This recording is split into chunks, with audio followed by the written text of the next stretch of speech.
Bonjour les amis, bienvenue sur Mi Corazón de Mujer. Aujourd'hui, nous sommes ravis, Marie et moi, de vous retrouver pour un nouveau partage. Bonjour Marie, comment vas-tu? Très bien, ma sœur. Et toi, comment tu vas? Je vais parfaitement bien. Alors, nous espérons que vous avez été bénis par notre précédente vidéo. Si vous ne l'avez pas encore fait, je vous invite à vous connecter sur notre page Facebook ou sur notre chaîne YouTube et surtout, pensez à vous abonner si vous souhaitez nous suivre. Donc, le thème de partage d'aujourd'hui s'intitule Par grâce au moyen de la foi. Et nous nous basons sur le passage Hébreux 11, 6 qui nous dit Or, sans la foi, il est impossible de lui être agréable, car il faut que celui qui s'approche de Dieu croit que Dieu existe et qu'il est le rémunérateur de ceux qui le cherchent. Donc, c'est un thème qui est très important, la foi. Et Marie, toi qui es une femme de foi, j'aimerais que tu puisses nous éclairer un petit peu sur ce thème qui est la foi, et surtout que tu puisses également nous répondre sur le fait que certaines personnes qui sont nées de nouveau, qui ont donné leur vie à Christ, mais cependant n'arrivent pas à expérimenter la guérison. Est-ce un problème de foi? Est-ce le fait que certaines personnes soient sous une forme de condamnation par leur conscience? Si tu peux nous éclairer à ce sujet, ma sœur. Oui, ma sœur. Tu sais, en fait, la foi, c'est quelque chose de très simple que malheureusement, nous l'avons pris mal. Personnellement, moi, je l'ai pris mal. Et nous croyons que la foi, c'est quelque chose qui doit grandir. Mais non, en fait, la foi, c'est quelque chose qui simplement nous devons l'apprendre par révélation. Quelque chose qui vient directement de Dieu vers nous. Et ce que je peux dire de ce que j'ai appris, c'est que la foi, elle est déjà en moi. Et je n'ai pas un problème avec foi. Personne, tous les gens dans le corps de Christ n'ont pas un problème de foi. Ce que nous avons à la base, c'est un problème de connaissance. Et quand nous comprenons cela, quand nous commençons à voir la différence, ça nous permet de voir qu'est-ce que c'est la foi. Regarde ce qu'il dit en Éphésiens, chapitre 2, verset 8 ou 9. Il dit ainsi, car c'est par la grâce que vous êtes sauvés, par le moyen de la foi, et cela ne vient pas de vous, c'est le don de Dieu. Ce n'est point par les œuvres, afin que personne ne se glorifie. Et ça, c'est merveilleux. Il est très clair. En fait, c'est la foi qui nous permet de recevoir ces dons qui c'est la grâce. Et nous pouvons le formuler de toute façon, que nous sommes sauvés par la grâce, par le moyen, il existe un moyen en fait, par le moyen de la foi. Et que cette foi ne vient pas de nous-mêmes, est un don de Dieu. Non à cause des résultats de ce que je peux faire. Ainsi, je ne vais pas me glorifier. Tu vois, quand nous sommes nés à nouveau, nous n'utilisons pas notre propre foi, parce que notre foi naturelle, cette foi humaine, elle a besoin de toucher les choses, elle a besoin de voir les choses pour croire. Et en réalité, ces moments-là, la foi qui nous a fait commencer à croire en un Dieu que nous n'avons jamais vu, ça doit être une foi surnaturelle, parce qu'on sait que notre foi, nous, elle doit toucher, elle doit voir pour croire. Moi, personnellement, ces jours-là, quand je suis née à nouveau, je ne croyais pas en un Dieu que je ne vois pas. Mais quand j'ai commencé à entendre, les choses ont venu peu à peu à me faire croire. C'est pour cela que je dis, c'est une foi surnaturelle et pas la mienne qui me donne l'accès à que je reçois ces cadeaux de Dieu. Certes qu'il y a la création qui me fait voir et me dit, oui, il existe un Dieu. Mais il faut croire en ça. Ainsi comme il y a des gens qui croient dans la théorie de l'évolution parce qu'ils croient en ça. Mais il faut y avoir de la foi. Nous avons de la foi pour croire que ce n'est pas le cas, la théorie de l'évolution. Et pour que nous pouvons vraiment avoir cet indicatif en dire, oui, la création me parle qu'il y a un Dieu, nous avons besoin de foi. Et mon point, c'est que ces moments-là, quand toi et quand moi, nous avons reçu le salut, je devais croire en un Dieu qui était invisible et que je n'avais jamais vu. Et cette foi que j'ai utilisée pour accéder à ça, c'est une foi que littéralement Dieu m'a donnée. En fait, il a mis tout ça en Jésus-Christ. Et Jésus-Christ m'a touché avec ses foi surnaturelles. Comment? Tu sais, la parole de Dieu dit que toi et moi, nous sommes nés d'une sémence incorruptible par la parole de Dieu, qui vient et qui reste pour toujours en nous. Aussi, la parole dit que la foi vient quand nous entendons la parole de Dieu. C'est-à-dire que, rappelle-toi, la première fois que tu as entendu parler de Jésus-Christ, tu étais en train d'entendre que Jésus-Christ est mort à la croix pour tes péchés parce qu'il t'aimait. Il voulait te sauver. Il voulait te guérir. Donc, il est mort à la croix pour ça, pour te libérer. Et ensuite, tu as entendu qu'il a ressuscité pour te donner une vie éternelle.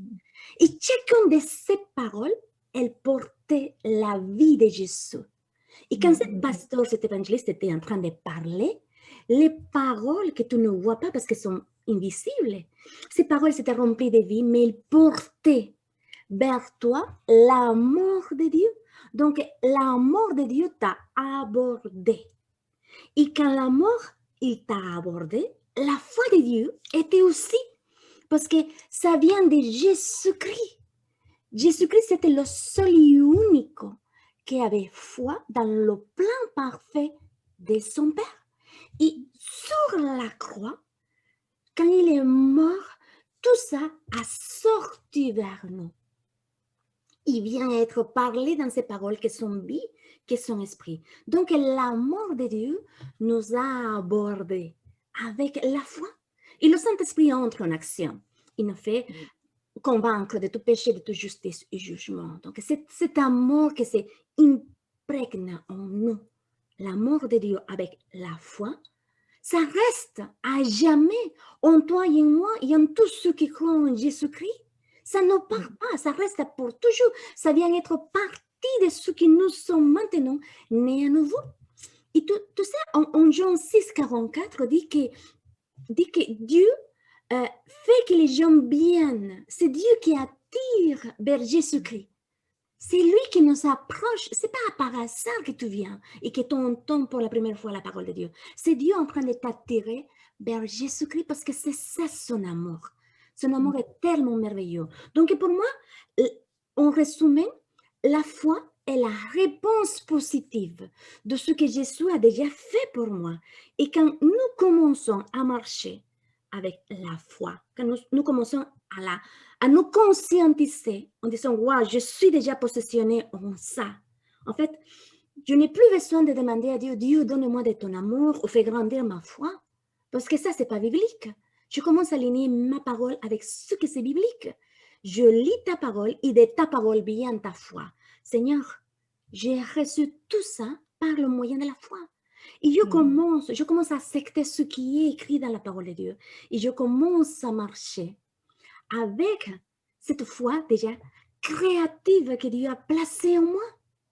Et tu vois, pour que tout ça, ça vienne être tangible dans ma vie, c'est très important que je renouvelle ma façon de penser.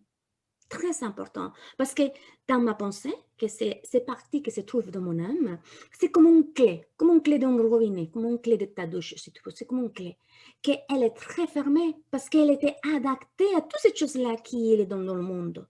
Donc, ma pensée, elle doit être ouverte. Cette clé, que c'est mon âme, elle doit être ouverte. Et la seule chose qui peut faire qu'elle s'ouvre, c'est la parole de Dieu. Tu vois?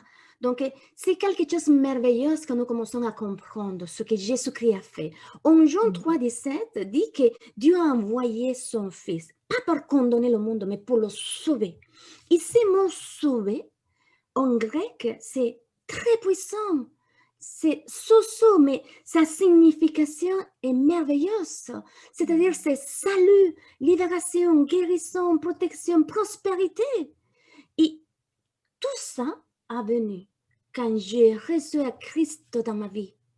En fait, le changement qu'il y a eu dans ma vie, c'est parce que Jésus a entré avec Soso dans ma vie.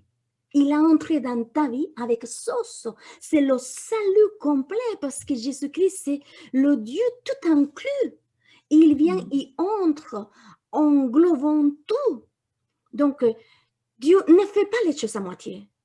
Dieu a tout donné en Jésus-Christ. C'est en Jésus-Christ que nous recevons toutes les choses sur la croix. Jésus a donné sa vie pour que son amour, sa foi et son sentier rentrent en nous. Mais après, c'est à moi. C'est mon attitude, c'est ma position qui fait une différence. Parce que je commence à renouveler ma façon de penser et là, je décide de croire. Parce que tu vois, la Bible, ça doit être notre base de la vie chrétienne. C'est la base de notre foi, c'est ce qui est écrit dans la parole de Dieu. Donc, je peux m'approprier de chacune de ces promesses parce que je décide de croire. Je décide de voir ce qui est écrit dans la parole de Dieu. Et quand j'accepte chacune de ces paroles, chacune de ces choses-là vient s'enraciner dans mon cœur. Parce que je suis en train de renouveler ma pensée. Mon âme s'est ouverte. Et tout ce que j'ai reçu déjà dans mon esprit, parce que mon esprit vient être un avec l'esprit de Christ, vient se verser, vient circuler vers mon âme, vers ma façon de penser. Donc, chaque parole vient se raciner dans mon cœur. Et d'un coup, tu dis, waouh, Jésus, en fait, tout l'a fait dans la croix. Je dois juste me positionner et le prendre parfois. Tu vois? Et quand tu es dans cet instant, en fait, c'est quelque chose en toi que ça déclic. Parce que tu commences à te dire, mais est-ce que maintenant je sais que je le sais? Et tu es là, affirmé en ce que Christ a fait. Et tu commences à avancer. Et tout d'un coup, ce qu'il y a dans ton esprit vient faire un choc avec ce qu'il y a dans ton âme. Pourquoi? Parce que ton âme est en train de grandir. Et ta pensée avec tes paroles, elles sont en train de s'aligner avec ce que ton esprit a déjà en Christ. La parole de Dieu dit que nous sommes identiques à lui. Tel comme Jésus nous sommes. Et tu commences à te voir comme Dieu te voit. Jésus-Christ a dit, tout ce déjà accompli. C'est dans la croix, sur la croix, que Jésus-Christ tout a déjà accompli. Donc, c'est justement à moi de le croire. Et encore en plus, quelque chose pour finir. Tu vois, l'apôtre Pierre, dans un de ses lettres, il commence à se présenter qui est lui, toi, il est le serviteur de l'apôtre de Jésus-Christ. Et à un moment donné, il dit à ceux qui ont obtenu la même foi précieuse que nous tous. En fait, quand tu vois et tu regardes ces versets-là dans le contexte des Grecs, le sens qui est en train de dire ces versets, c'est que c'est une foi à ceux qui ont reçu une foi, une copie exacte de celle que nous avons reçue. En fait, toi et moi, nous avons reçu une copie exacte. Les apôtres l'avaient très clair et à ses yeux, chaque personne qui venait à Christ, que c'était de nouveaux croyants, il disait, mais vous avez une copie exacte, même que la mienne. Et ça, c'est merveilleux, mais je dois le croire. Et personnellement, j'ai expérimenté la guérison, au moins physiquement, chez mes parents et dans mes familles proches. Mais c'est parce qu'on a appris à aligner nos pensées, nos paroles, ce que nous parlons, avec ce qui est déjà écrit. Et ça ne veut pas dire que je vais ignorer les circonstances ou les douleurs. Certes, ça est là. C'est la partie physique du monde. Peut-être j'ai encore ces douleurs ou la circonstance n'a pas changé. Mais ce que je dois faire, parce que maintenant, ma foi me pousse à croire ce qui est écrit dans la parole de Dieu. Donc là, je dois me faire violence, si tu veux. Et je dis, Seigneur, la parole est écrite que c'est par tes blessures que j'ai déjà été guéri. C'est quelque chose déjà fait. Mais pour que ça vienne en réalité dans mon monde physique, je dois être en reconnaissance de ce que déjà fait. Je dois aligner ma pensée et ma parole, ce que je parle. Certes, peut-être ça me fait encore mal. Oui, peut-être j'ai encore des circonstances que ça ne change pas. Mais Jésus-Christ a déjà tout donné dans la croix et je reste là. Et plus j'aligne ma pensée et ma parole avec ce qui dit la parole de Dieu, ça commence à se manifester dans mon monde physique. Parce que c'est ainsi que la foi de Dieu agit. Rappelons-nous, Dieu est un Dieu qui parle des choses qui n'existent pas comme s'ils étaient déjà. C'est pas merveilleux, ça, Orlélia. Et tu sais, maintenant que ces choses-là, c'est plus clair. C'est des choses qui révolutionnent nos vies. Amen. Comment on pourrait les aider à comprendre à nos frères et sœurs que parfois ils disent, mais est-ce que peut-être je pourrais perdre mon cadeau gratuit? Parce que je suis encore dans des choses, dans des actions que je ne peux pas encore être libre. Est-ce que je vais perdre mon cadeau gratuit? Et à ça aussi, il y a des gens qui disent, mais comment je pourrais le recevoir d'une manière très efficace, ces cadeaux alors? Qu'est-ce que tu pourrais les conseiller? Qu'est-ce que tu pourrais les dire à nos frères et sœurs qui nous écoutent, ou ces personnes qui n'ont jamais écouté la parole de Dieu? C'est une très bonne question, Marie, parce qu'en effet, certaines personnes, oui, pensent qu'une fois qu'ils ont reçu ce don gratuit de Dieu, ces personnes pensent peut-être pouvoir perdre ce cadeau si elles demeurent dans une vie de péché. Mais laissez-moi vous dire, mes amis, que notre relation avec Dieu est basée non pas sur nos actions bonnes ou mauvaises, mais elle est basée sur la grâce au moyen de la foi. Amen. Parce que Dieu s'approche de nous par la personne de Jésus, comme l'a expliqué ma sœur Marie. Lorsque nous invitons le Seigneur Jésus à entrer dans notre vie, Dieu, donc le Saint-Esprit vient s'installer en nous, et donc nous héritons de la foi de Jésus. Ouais, et cela, c'est écrit dans Romains 8, 9. Donc, notre vie de péché ne change pas l'attitude de Dieu vis-à-vis de nous. Mais par contre, c'est notre attitude qui change vis-à-vis de Dieu. Mais gloire soit rendue à Dieu, parce que sa parole nous dit que là où le péché a abondé, la grâce de Dieu a surabondé. Voilà, donc Dieu, lorsqu'il nous offre ce cadeau gratuit, lui qui est fidèle et constant dans ses promesses, qui ne changent pas, il ne va pas récupérer ce cadeau, il ne va pas le reprendre sous prétexte que nous sommes devenus infidèles vis-à-vis de lui ou vis-à-vis de ses commandements. Mais cependant, Dieu nous encourage à fuir ce mode de vie. Une vie de péché, Dieu nous encourage à le fuir pour la simple raison que dans Jean 10, 10, il est écrit que le diable ne vient que pour dérober, pour détruire, pour égorger. Et ce n'est pas ce que Dieu veut pour nous.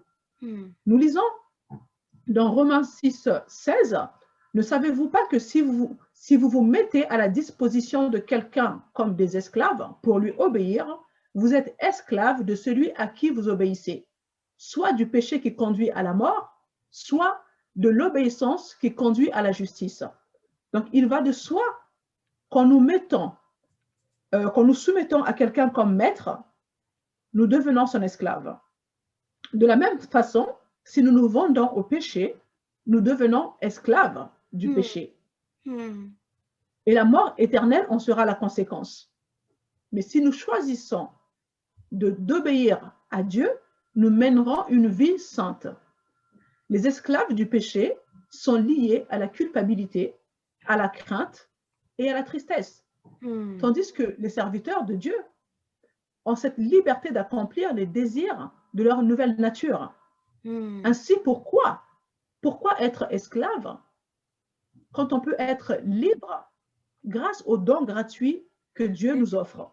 Il ne faut pas oublier ce qui est écrit dans 2 Corinthiens 5, 21. Il est écrit que celui qui n'a point connu de péché, Dieu l'a fait devenir péché pour nous, afin qu'en lui, nous devenions justice de Dieu. Donc, nous avons été justifiés, nous sommes justifiés en Jésus-Christ. C'est tellement précieux. C'est tellement précieux que nous devons garder ce don gratuit que Dieu nous donne, mais avec le garder jalousement, parce que c'est merveilleux ce que Dieu nous a offert. Et nous voyons également, simplement, je tiens quand même à souligner, comme tu l'as relevé, ma sœur, que nous avons cette responsabilité de renouveler nos pensées, notre intelligence, comme cela est écrit dans Romains 12, 2, pour que nous puissions apprendre à marcher selon notre nouvelle nature, pour que le péché ne puisse plus régner sur nos vies. Parce qu'en effet, quand on est né de nouveau, baptisés en Christ, nous n'avons pas à amener une vie de péché. C'est vraiment un renouvellement de l'intelligence qu'il nous faut accomplir. Et donc, le moyen par lequel nous pouvons recevoir ce cadeau, pour rebondir un petit peu sur la deuxième partie de la question que tu m'as posée, donc comment recevoir efficacement par la foi ce cadeau de Dieu? Nous savons que la foi qui nous sauve et qui nous permet de vivre la plénitude de Dieu dans notre vie, c'est la foi de Jésus, comme on l'a expliqué tout à l'heure. La foi de Jésus que Dieu nous donne lorsque nous l'invitons comme Seigneur et Sauveur dans notre vie. Il s'agit donc d'une foi surnaturelle.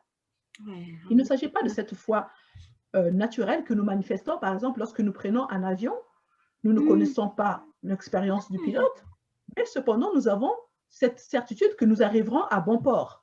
De la même manière, quand nous prenons notre véhicule pour aller faire des courses, nous avons cette certitude que nous arriverons à destination. Donc, c'est une forme de foi que nous manifestons. Mais c'est une foi qui est physique, qui est basée sur les choses que nous voyons ou que nous ressentons. Donc, qui nous permet d'accéder à ce don gratuit que Dieu nous donne, c'est donc une foi surnaturelle que Dieu lui-même met à notre disposition. Nous le lisons dans Romains 12:2. À cause du don que Dieu m'a accordé dans sa bonté, je le dis à chacun de vous, ne vous prenez pas pour plus que vous n'êtes, mais ayez une idée juste de vous-même, chacun selon la part de foi que Dieu lui a donnée. Donc la partie qui m'intéresse dans ce verset que je viens de lire, c'est la deuxième partie. Chacun selon la part de foi que Dieu lui a donnée. Donc nous voyons ici que Dieu non seulement met à notre disposition ce don gratuit, mais en plus, il nous donne une mesure, la mesure de foi nécessaire pour pouvoir accéder à ce don gratuit. Donc, il est tellement merveilleux, notre Dieu, parce que nous n'avons pas à faire nos propres efforts. Il met à notre disposition une foi surnaturelle et pour pouvoir prendre ce don gratuit. Parce que ce don gratuit qu'il nous offre, c'est pas n'importe quoi. C'est un salut, comme tu l'as signalé tout à l'heure, c'est le salut, le sozo, c'est complet. Ce salut ce don que Dieu nous offre, il est complet. Il y a la guérison, il y a la joie, il y a la paix, il y a la délivrance, il y a toute la plénitude de Dieu est dedans. Donc, c'est vraiment quelque chose de précieux que nous devons préserver jalousement. Comme nous l'avons cité au début de notre partage, le Hébreu 11:6, il faut vraiment avoir la foi. Celui qui s'approche de Dieu doit avoir la foi que Dieu existe. Amen. Donc, c'est une foi surnaturelle. Il est merveilleux. Donc aujourd'hui, vraiment, mes amis, vous qui nous écoutez, si vous n'avez pas encore reçu ce cadeau, sachez que vous n'avez pas un effort à produire. Si ce n'est que vous approcher de Dieu en toute humilité, et Dieu met à votre disposition, comme nous venons de le dire dans Romains 2:3, il met à votre disposition cette foi surnaturelle, la mesure de foi dont vous avez besoin pour accéder à ce don gratuit que Dieu met à votre disposition. Saisissez la main tendue de Dieu, car il vous aime, il veut vous sauver. Il veut vous sauver. Saisissez la main tendue de Dieu. Amen. Amen, amen. Et wow, certes, comme tu as dit au début, on est rempli de joie quand nous parlons de la parole de Dieu, qu'on ne voit pas le temps passer, mais il faut être fin déjà à ces moments de partage. Et nous sommes très contentes et reconnaissantes vers Dieu parce que nous savons que chaque point que nous avons touché, ces points, ils vont travailler en toi. Parce que nous savons que la parole de Dieu, elle contient un message tellement puissant pour transformer les vies. Ça l'a fait. Ça a fait un effet en nous. Ça nous a révolutionné la vie au point qu'on est là en train de parler de ce que Jésus-Christ déjà a fait pour nous. Et je sais que plus tu te laisses guider, tu laisses juste ouvrir ton cœur à que le Saint-Esprit vienne et te montre cette vérité que tu es déjà, qui tu es en Christ.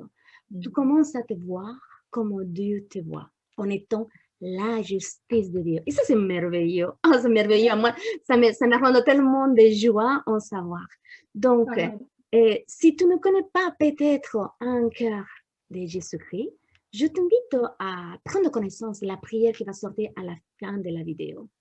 Parce que tu vas voir que ta vie va commencer à avoir un changement. Je peux t'assurer que la nouvelle alliance que nous avons en Jésus-Christ est la meilleure. Parce que maintenant, c'est Dieu en train de faire une alliance, mais pas plus avec l'homme, sinon avec lui-même. C'est pour ça que c'est la meilleure alliance, en fait. C'est Jésus, comme fils de Dieu, et ton Dieu aussi, en train de faire l'alliance avec lui-même, avec Dieu Père. Et ça, c'est merveilleux. Donc, n'hésitez pas d'ouvrir ton cœur et visualiser, connaître, prendre connaissance de cette prière. Que le Seigneur continue à remplir ton cœur de sa parole, de son amour, de plus en plus. Parce que c'est ça qui vient vers toi chaque fois que tu entends la parole de Dieu. Sa foi et son amour viennent et t'envahissent complètement. Et quand il vient, il ne part plus jamais. Ça reste en toi. C'est à toi de prendre cette décision, de croire et de te positionner en qui tu es en Christ. Soyez bénis. Soyez bénis. À très bientôt, les amis.